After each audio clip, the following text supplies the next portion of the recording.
Hello, hello, aloha. Hey, everyone. Hey, everyone. Hope you're having an amazing Monday. My name is Sally Bina. Let's jump right into it. By the way, if you're watching this on replay, hashtag replay. And if at any point, even if this is not live, you want to ask a question or put a comment, feel free to do so because I always come back to these and I read the comments and the comments and the questions that you guys have. Okay, let's jump right into it. So today it's pretty bold. So we're talking about why your coaching offers and I say offers, and I'll tell you more along the week why offers in an offer matter way more than your content, than your funnels, than your ads, and everything else you do in between, right? By the way, I'm a marketing strategist. This is what I do. I build converting strategies, and I think the key word here is converting because we don't want to build strategies for the sake of it, right? And when I was thinking about the lives that I do, I wanted to bring some structure into it. So, the first week, this week, we're going to focus only on offer because that's where when I'm working with a client one-on-one, that's exactly where we start. We have to start with the end in mind, right? The end is that you want to sell your offer, so we need to start with that so we can reverse engineer what everything else you need to put in place to make sure that we sell that offer. So everything starts with the offer. So that's why the whole week we're going to be every single day we're going to come on here on live at 12 p.m. Eastern time to talk about the offer itself. So, and that's all we're going to be talking about, different angles of it. But today I want to really first introduce this topic by talking to you about and trying to tell you why your coaching offer matters way more than content, funnels, and also the ads, right? So, and my goal for you today is to really show you that the fundamental is what makes everything else work. So let's break it down a little bit. Your content. Right now, maybe you're trying to chase, I don't know, likes, views, saves and things like that on your social media platforms. But unfortunately, those don't pay the bills, right? Likes and shares and comments and things like that, they're vanity metrics, right? But they're not the things that they can take to the bank and cash them, right? But the most important thing is that if you're struggling to create content, if you're struggling to come up with ideas to post because you feel like, oh my God, what should I post about? Usually it's because you don't have a good offer or you don't have an offer in itself, right? The offer, when we have an offer, we know exactly the things we should supposed to be we should supposed to be posting about because it's in direct correlation with the offer that we have. Now, let me demystify something that is very important. When I say offer, one of the biggest mistakes, and we're going to talk about mistakes tomorrow, that I see coaches make is that they think that coaching is the offer. They have packages of like 6 sessions, they have one-off sessions, they have uh VIP days, and they have this different types of like one-offs and different segments and different things like of the offer. That's not an offer. That's not what you're selling. I know that you're a coach and you feel, oh, I'm a coach, so I'm selling coaching. That's not what you're selling because that's not what people are buying. I promise you, not a single person ever has woken up in the morning and thought, oh my God, I need to buy a coaching session today. Not once, ever. Oh, sorry, ever that happened, right? So once you understand that that's not what you're selling, now you're able to put together an offer, your signature offer, right? There's 4 different types of offers. We're going to get into that later in the week. But your signature offer should be your framework to get someone to go from point A to point B. Because at the core of it, people buy your coaching because they are in a pain point that they don't like and they want to get to an ultimate goal. That's it, right? So your offer should not be this one-off session, this one-off thing that you buy, that you're selling. It should be a clear goal that they want to achieve, or your goal or removal of a pain point or overcoming a pain point, and a time frame when that's going to happen. Because you know better than I do that one session is going to do absolutely nothing for them, right? So why are you even selling it? Because you're just going to it's interesting how these things work, because the person's going to pay for one session, they're going to come, they're going to feel like, oh, rah rah rah, and then they're going to make all the decisions or base their assumption about the coaching based on that one session. So you're doing you and them at the service, right? So it's not good for anything, for anybody, right? So I'm sidetracking a little bit instead of like going into like the main focus of the video. But starting with the content, once you know exactly, okay, that's my offer. Now we know exactly what you should be talking about inside of your content because it's really clear. When you're selling just this coaching sessions, it's hard to know what you're going to talk about because what you're selling is not really, is not tangible. There's no specific goal that you're helping them achieve. It's just sessions, right? And no one buys sessions. So that's the first thing. So that's why one of the reasons why your offer is way more important than your content, your funnels, and your ads because of that. Second, let's go to the funnels. Funnels are tech automations that just speed up failure if your offer is weak. So think about funnels. What funnel really is an automation, right? People go from point A, point C, D, without you having to do manual work. That's all it is. It speeds up that is a techie part, right? But then if your offer is not an irresistible offer, if it's not a good offer, funnels are not going to save you. It's just going to be a fast way to failure. That's all it is. And similarly, if you go to the next one, to ads, right? Because ads are nothing but putting gasoline into the fire. So ads amplify a broken message, if your message is broken, amplifies a broken offer, and it's just a waste of money. It's just a waste of money faster. That's all it is, right? So if you have an offer that doesn't sell, if you're starting to sell an offer that doesn't make sense, you're going to fast track that. Well, maybe there's an argument to be made that maybe that's good, because then it's a faster way for you to see that it's not working and to kind of go back to the drawing board. If you look at all of these, either your content, your funnel, your ads, all of these are just amplifiers. But if you're not amplifying, if you're amplifying, you're multiplying zero, a weak offer, you still get zero, right? So let's define first what the offer really is, right? It's not sessions. We just already clarified that. It's not packages. I don't love the word package because it has the connotation that can be unpacked, and we don't want to unpack anything. If you're the expert and you help people to overcome overwhelm, if you help people to find their life purpose, if you help people to have a better relationship with their teens, that's the goal. And you as the expert, you know how long you need to work with them to make sure that that happens. Either it's 6 weeks, 12 weeks, 1 year, whatever the time frame is. You are the expert. So it's not a package. They cannot come and counter you on that and go, oh, instead of 12 weeks, let me do 6. Well, no, that's why it's not a package. I don't love the word, and words have power and meaning. So that's why I usually don't like to call them packages instead of a program. So your offer, your program should be a promise to a goal or the relief of a pain point. Either you're walking them towards a goal or away from pain, right? So that's the time, that's the shift that I want you to understand and I want you to grasp. When we talk about an offer, we're talking about what are you going to help the specific person overcome or get to the goal. In what time frame? So we have 3 variables: who, what, and when in terms of time. If you don't have that in your offer, it's not an offer. You're just selling air. And that's why it's not selling, because people don't want to buy hair. Right? Oh, depends. If air becomes scarce, then yes, then you have a sell there. Does that make sense? I don't know if anyone, I know that I can look at the comments, but I know there's a little bit of a lag. But if you have any questions, any comments around that, please feel free to write, even if you are watching this on replay, because I'll come back to this and I answer this on replay. What I wanted to do with this first video today is to really start the conversation around offers and how important those are. Because I see a lot of coaches either starting now, or they started 1 or 2 years ago, and things are still not they have nothing to show for it. And usually it's because you're spending a lot of time and money on the wrong thing. And sometimes you're doing the correct thing, but it's out of order, right? So I'll see a lot of coaches like spending so much time and money on putting together the website, or on social media, on creating automations and now ManyChats and things like that. And they don't have a clear offer. They don't have a clear message. They don't have a clear angle. They don't have a strategy.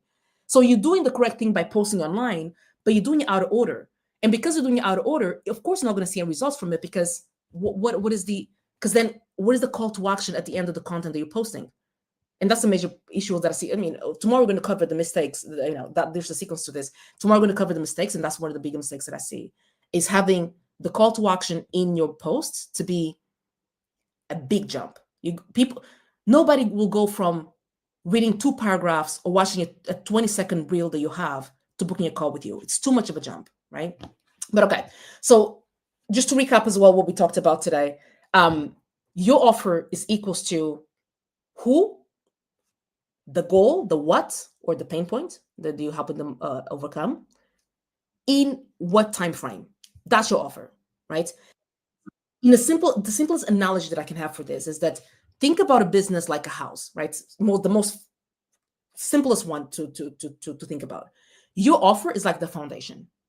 Your content, your funnels, your ads, your website, your everything of the bells and whistles, they're kind of like the walls, and they're the painting, they're the roof. Everything else is that. Without a solid foundation, the house collapse, and the foundation is having a good offer, right? So this is where I want to end here, guys. If you have I'm really interested to know what's your offer right now, right? So let's do this. What's your offer right now? Comment down below in the comment section. What's your offer? In there's no right or wrong at this point. Like, let's just write it. And then in tomorrow's video, so tomorrow I'm gonna dig deeper into like the number one mistake the coaches make in their offers and why so many struggle to sell consistently. So that's what we're going to be covering tomorrow. I'm not going to cover just one mistake. I'm sure that I'm going to go into the rabbit hole and cover way more than that. But also, if you put in the comments below exactly what you offer, like if you want to get more, get the most out of this week, comment your offer in the comments below. And tomorrow, when I start the live, I will give you some feedback so that way you can start working on it. So the whole goal of this that I'm putting together is to give back in a way, and also to be able to help some of you that are still struggling after, like, you feel they spin your wheels, because it's almost the end of the year. It's almost scary, right? It's scary. It's almost the end of the year. We're almost getting there. And if you feel like, oh my God, I made the promise that this year is going to be the year and I'm still spinning my wheels, then that's why I put this thing together. So this week is all about offers. Next week is going to be about something else. But we're starting with offers because that's the foundation. That's the fundamentals. I'm going to hang on for another 5 to 10 seconds or so because I know that there's a delay. I'm using StreamYard to stream in different platforms. So if anyone is already watching live and they wants to ask me a question or even leave your offer that you want me to give you some feedback on, then please, I can do this real time. Like, I can, if you tell me what you do and roughly who you help, and some of the goals or some of the results you're able to provide, I can come up with offers really easily because I've been doing this for some time now. So they can just they come. But okay, so I think that so far no, but anyway, so if you're watching the replay again, #replay, and I'll see you tomorrow because tomorrow we're gonna cover the top. Oh, 1 second, we have one. Dr. Patrice, okay. The offer is a 6-week coaching program. Love it. So now we have to talk about the offer. Always has to be, and Dr. Patrick Green, thank you so much for this. So it says that the offer is a 6-week coaching program. Fantastic. So we have a time frame. Now the offer, in order to be an offer, we need to have two things that are fundamental: the who and also the what. Who is this offer to, and what exactly going to help them achieve or overcome? If you don't have those two things, I don't know if the why should I sign up for the 6 weeks coaching program? I don't know if it's for me. Who's it for? Is it to help single mothers to finally find emotionally available partners? I don't know. Is it a 6-week program to help, I don't know, parents to have a better relationship with their teenage boys? I don't know, right? So who is it to? Who is it for? And also, let's go a little deeper than that. When we say who is it for, right? It's important that we apply labels that your target audience recognizes. For example, I had a client once that she said, I help ambitious women to XYZ. I forgot what it was. Ambitious women to, I think, was to find a work-life harmony and balance, right? And my question to her is like, does your target audience identify themselves with the label they just gave them? Because if they don't, it's going to go over their head. They go, oh, it's for ambitious women. I'm not. For example, I remember once I was talking to a client of mine, and she was giving me the definition of a type A person, and she was giving me like different. No worries. I'm going to go in my rabbit hole, Dr. Patrice, and then you can come back to me. So there's once I was talking to a client, right, and she was giving me the definition of a type A person, and the different things a type A a person with a type A personality does, right? And she was giving me the list. I'm like, yeah, but what's wrong with that? Like, because apparently I'm a type A person. and I didn't see that. I didn't subscribe to the label, right? I'm like, well, first of all, because I didn't know what the label meant, right? But also I didn't see that as a problem. Okay, so Dr. Patrice, okay, so is this a copy paste from, let me see, it's from ChatGPT. Oh, that's good. Okay, 6-week career coaching experience. Land your next high-paying role with confidence. You already have the talent. Okay, so basically in 6 weeks, if I just read that first part, you're helping people to land their next high-paying role with confidence because they already have the talent. Okay, I love it. Wait, one second. I like it, but I don't love it. And let me tell you why. I can see this is a copy paste from ChatGPT. ChatGPT and AI is amazing. I use it. But the important thing we need to give them, and the reason why a lot of coaches get stuck as well in this new day and age with AI is because the prompting, right? Is like fundamentals that we know they need to exist and we don't apply them. What do we say, for example, coaching you to land your next one second, you land your high paying role? Where are they now? So are they unemployed and they want to get to the high paying role? And also, what is this high paying role? What is this industry, right, of this high paying role? For example, I have a client that she helps specifically women who are lawyers to get on track to become partners. That's specific. When we talk about niching down, that's what I'm talking about. Because without a niche, we're just talking to everybody, right? So we cannot, because I mean, you can be talking about the person that's flipping burgers that wants to become now the McDonald's manager to anything else, right? So do we have a specific industry to work on? I also have resume and LinkedIn optimization packages. Okay, my problem is that I have low engagement. Maybe because Dr. Patrice, you're really being broad on this. This is too broad. It's way too broad. So you having low engagement because they don't think that you're talking to them. So if you're just creating content and you're saying, hey, I help you get your next high paying role, and the conference, it's still really broad. So who are we talking to? Or these, for example, people who are in a specific, like I said, industry, targeting those looking for new opportunities in employment passive. Is there a specific industry that you have? Is there a specific role? Is it is people that are already leaders, but they want to become, in a higher leadership position? More specific than that, are they managers that want to become directors? You know what I mean? Like there's specificity that needs to come with this. Targeting those looking for new opportunities. Unemployed passive. Oh, so let me tell you something about the unemployed. I had a client once, and this, as I'm waiting for you to answer, I had a client once that she also helped people that are unemployed to, and this is why it's important to assess the target audience, right? Because the last thing that you want, one of the most important variables to think about when you think about your who, is making sure that the people that you're targeting are not only willing, but able to work with you. For example, I had a client once that she was helping college students to feel more confident and to fit into their college experience. And I'm like, okay, that's awesome. And she was having a lot of getting a lot of engagement and people really excited. But the thing is that they didn't convert. Why? Because the college kids don't have money, right?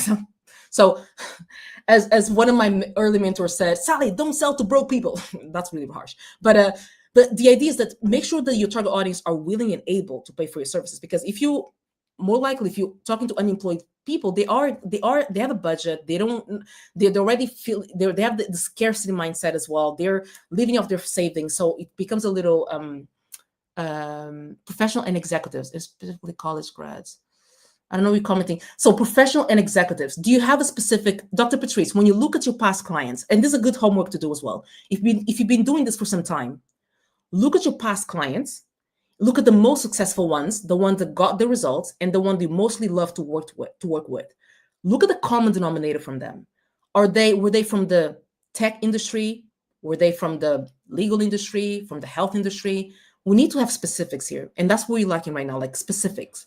The job market has changed tremendously and everyone has stepped up in their presentation. Yeah, 100%. So the job market has changed tremendously and everyone has to step up in their presentation. That's an idea, right?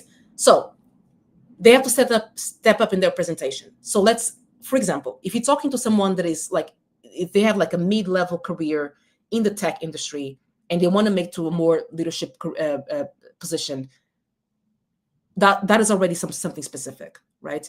But if we're just going by anybody that wants to level up their career, that is too broad. It's too broad, Dr. Patrice. It's too broad. And that's the problem. Now, I'm not questioning on your capacity to do career coaching to everybody. I'm not questioning your capacity to do that. I 100% believe that you can do that. The problem is the people that you're talking to, they have questions whether you can or not. Because you are trying to talk to everybody, and the business that talks to everybody talks to nobody.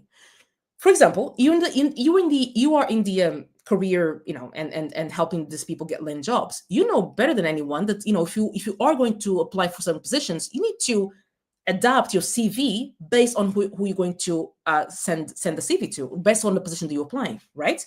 It's no difference. No difference. The same thing, the same idea, right? Depending on who you're talking to, we need to adapt our messaging because our messaging will differ. The way that you talk to a person that is entry level in a tech industry that wants to make that their full-time career, or they really want to go up the ranks, is different from someone that is like director and they want to become in the C-suite. The language is different. The approach is different. Even the overall marketing strategy is different. The problem is that people think that they can do it until they're not successful. Yes, I mean, with everything, right? So here, Dr. Patrice, what I would recommend you to do is, and this for you, but also for everyone else that is listening and can benefit from this. If you're struggling to understand your niche, if you're struggling to niche down, right? Because basically what we're talking about essentially here is niching down, right? So if you're struggling with that, my main recommendation that I would do, if you already have past clients, look at the clients that got amazing results by you working with them, by them working with you, and also the ones you really enjoyed working with, and look at the common denominators that they have in terms of demographics, right? And also psychographics at the same time. So which industry were they from? If there's a common denominator there, which position are they holding on now? Right? What position do they want to get to? So look at the common denominator, because that starts to form your niche, and that's better because you already have experience on that, and maybe even testimonials around that one, right? College grads, that's the example I was telling you about the college grads. Sometimes are they the best people? But Dr. Patrice, I have when I'm working with my clients one-on-one, I have this 10 market diagnosis questionnaire. Is a Word document where is a series of 10 questions that you should answer to help you narrow down on this target audience.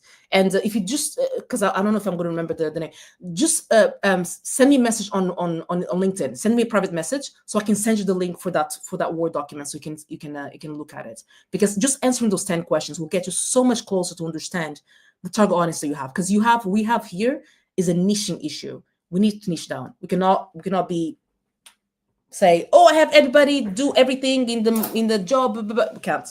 It's gonna go right over their head, right? It's the same thing as saying, I help you have a happier life. Like, what does that mean, right? What does that mean, right? Okay, I hope this. So this is for everyone watching replay. This is like the back and forth, and that's these along the week I'm going to be able to do with you guys. The idea is for you to come. For me to talk about the topic tomorrow. I'm going to talk about the mistakes, and then, as you know, and as I mentioned, if you think about your offer, write it in the comments. I come back to these, and I'll give you some feedback. The first thing I'm going to do tomorrow's video is give you feedback. Tomorrow, I might either be here a little bit earlier, maybe 11 a.m. Eastern time. Sorry, I'm lying. Looking at my calendar and lying at the same time. That's not good. No, I'll be here at 12 p.m. Eastern time for tomorrow. Okay. Hope this helped, and I see you guys tomorrow on the next one. Bye.